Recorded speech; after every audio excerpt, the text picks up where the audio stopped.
एक खूबसूरत लड़की और जिन का वाकया। क्या आपने कभी सुना है कि जिन्नात इस दुनिया में रहते हैं?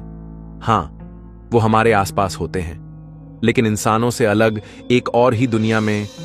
ये कहानी एक खूबसूरत लड़की की है जिसने अपनी जिंदगी में एक अजीब वाकया देखा, जिससे उसकी जिंदगी हमेशा के लिए बदल गई।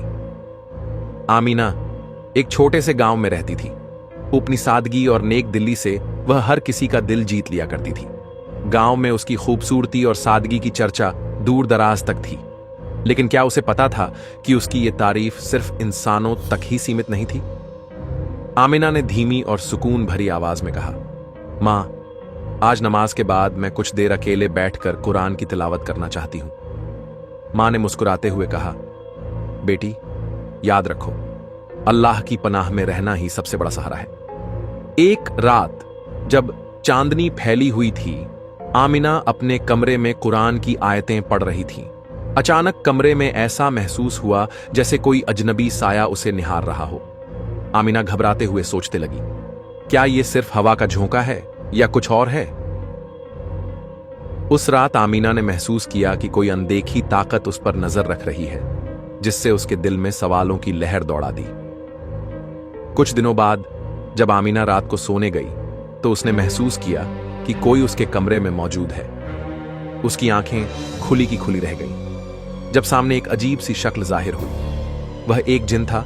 जिन गहरी और रहस्यमयी आवाज में धीरे से बोला, आमिना, मैं तुम्हें देख रहा हूं। मुझे तुम्हारी हसरत की गूंज महसूस होती है। आमिना ने कांपते हुए मगर हिम्मत जुटाते हुए कहा, ये क्या है? अल्लाह की पनाह में रहकर भी ऐसा कैसे हो सकता है? फौरन ही आमिना को एहसास हुआ कि यह कोई आम शैतान नहीं, बल्कि एक जिन है जो उसे अपनी ओर आकर्षित करने आया है। आमिना के दिल में फौरन हलचल मच गई और उसने याद किया वह सारी बातें जो अम्मी और अब्बू ने सुनाई थीं, अल्लाह की पनाह, आयतुल कुर्सी और दुआओं की ताकत। और आमिना दुआ पढ़ने लगी। जिन गुस्से में बोला, तुम मेरे जादू को चुनौती दे रही हो आमिना, मैं तुम्हें अपना बना लूंगा। आमिना ने हिम्मत करके कुरान की पाक आयतें पढ़ना शुरू किया। कमरे में रोशनी और अंधकार के बीच एक हैरत अंगेज लड़ाई छिड़ गई, जिसमें दुआओं की ताकत ने जिन के असर को कमजोर करना शुरू कर दिया। आमिना ने कहा, अल्लाह के नाम लेकर मैं तुम्हें नाकाम कर दूंगी। कोई भी बुरी ताकत मेरे ईमान को हिला नहीं सकती। अगली सुबह आमिना की आंखों में रात भर की झंझट के बाद भी एक अजीब सी थकावट साफ दिखाई दे रही थी। उसने अपने अम्मी अब्बू को सारी वाकया बताया। उसके वालिद ने फिक्रमंद होकर कहा, बेटी, ये मामूली बात नहीं है, हमें इसे हल्के में नहीं लेना चाहिए। मैं अभी गांव के बड़े आलिम से मिलता हूं। आलिम ने कहा, इस तरह के वाकयात में जिनकी मौजूदगी आम है, हमें अल्लाह से पनाह मांगनी होगी। कुरान की तिलावत, आयतुल कुर्सी और दुआओं की मदद से ही इन ताकतों को दूर किया जा सकता है। आलिम ने आमिना के परिवार के साथ मिलकर कुरान की तिलावत और दुआओं का जिक्र किया गया।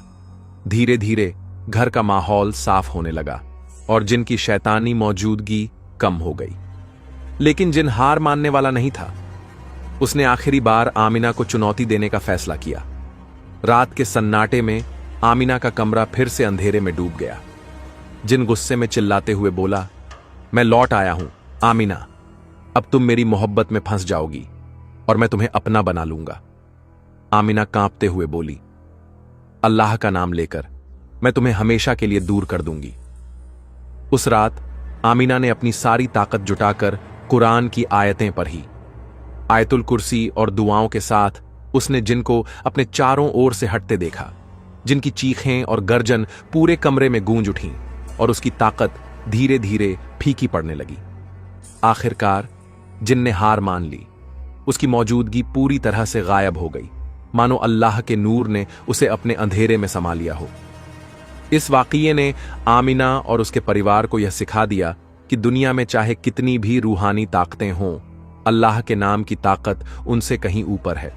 जब भी डर या उलझन आए तो कुरान की तिलावत और दुआओं से अपने दिल को मजबूत किया जाए।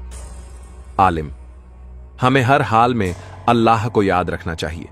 जिन, शैतान या कोई भी बुरी ताकत हमारे ईमान को हिला नहीं सकती अगर हम अल्लाह पर सच्चा भरोसा रखें। आमिना ने हौसले से कहा, मैंने आज सीखा कि हर मुश्किल घड़ी में दुआ और अल्लाह का नाम ही सबसे बड़ा सहारा है। मैं इस बात को कभी नहीं भूलूंगी। दोस्तों, यह थी कहानी एक खूबसूरत लड़की और जिन का वाकया। उम्मीद है कि इस कहानी ने आपके दिलों में विश्वास की रोशनी जगाई होगी। अगर आपको यह कहानी पसंद आई हो तो प्लीज लाइक, शेयर और सब्सक्राइब करना न भूलें। अपनी दुआओं में हमें भी याद रखें। अल्लाह हमें हमेशा सही राह दिखाए। आमीन।